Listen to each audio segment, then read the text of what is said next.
Wow, van jenazah drift. Minum ketum nampak. Kalau tak kau minum ketum. Memang betul lah apa cerita. Driver van tu saya boleh buatkan drift tol lepas tahu aku, tahu tak?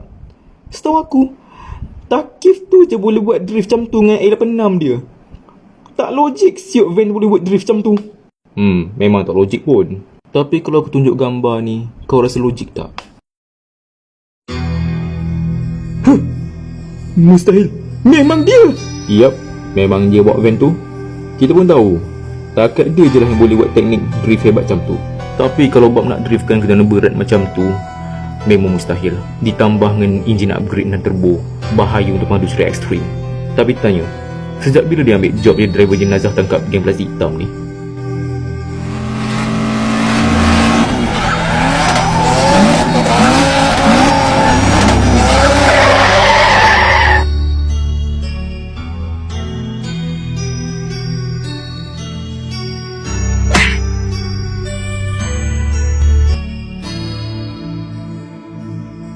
Jangan ingat aku lupa, Kev.